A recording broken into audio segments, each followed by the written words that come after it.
Coach, bonjour. Bonjour. 4 points pris sur les 2 dernières journées. Le Sporting est reparti de l'avant du point de vue comptable. Maintenant, la problématique, ce sera de composer une équipe avec le nombre d'absences qu'il y a samedi. C'est la grosse difficulté de ce match, elle est là. Oui, entre autres.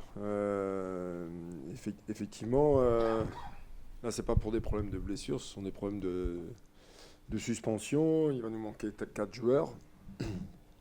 Deux défenseurs, Kylian et Joris. Milieu de terrain, capitaine Christophe et Franck Magri devant.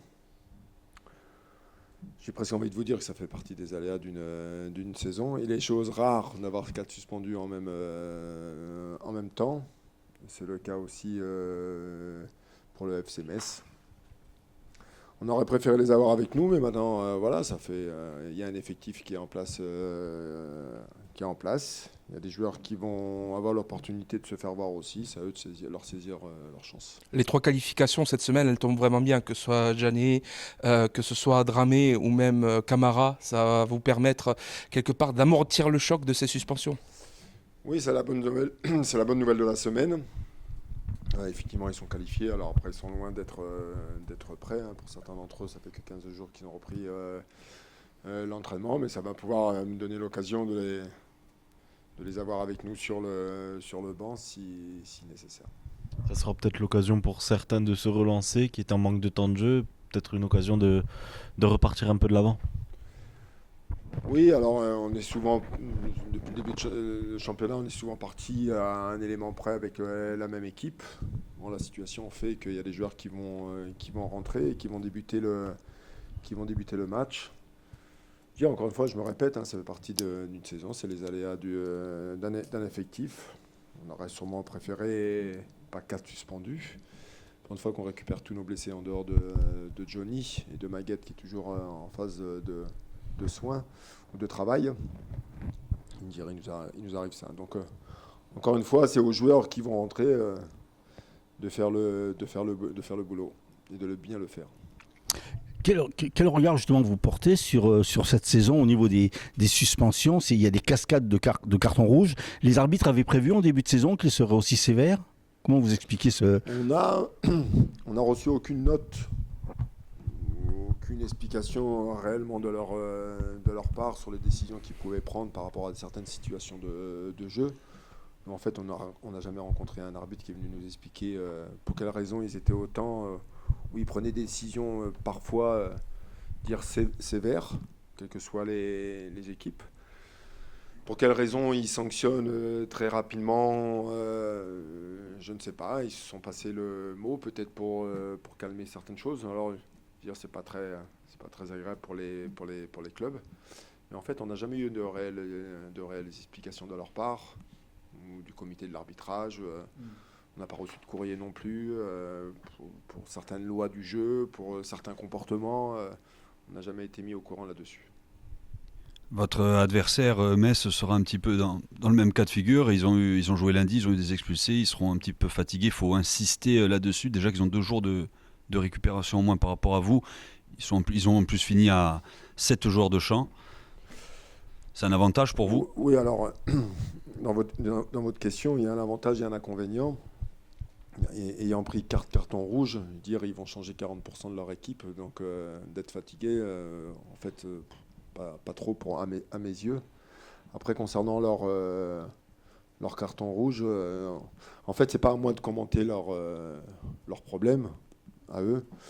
En fait, la seule chose que je trouve aujourd'hui, et depuis ce match de lundi, il y a beaucoup de commentaires qui se font autour de ce match. Sur les raisons pour lesquelles ils ont pris des rouges. Enfin, on parle beaucoup de l'arbitrage aujourd'hui, et moi j'ai presque envie de vous dire, il faudrait calmer un petit peu et laisser ces arbitres faire leur travail.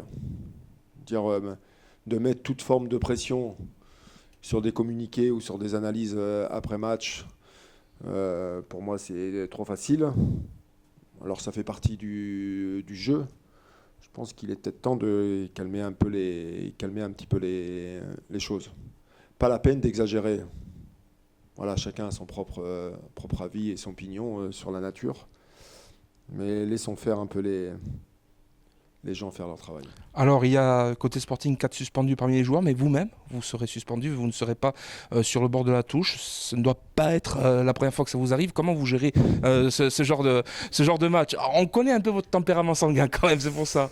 Malheureusement, oui, c'est pas la première fois que ça m'arrive, donc je suis pas très, j'en suis pas très fier, hein, je peux vous l'avouer.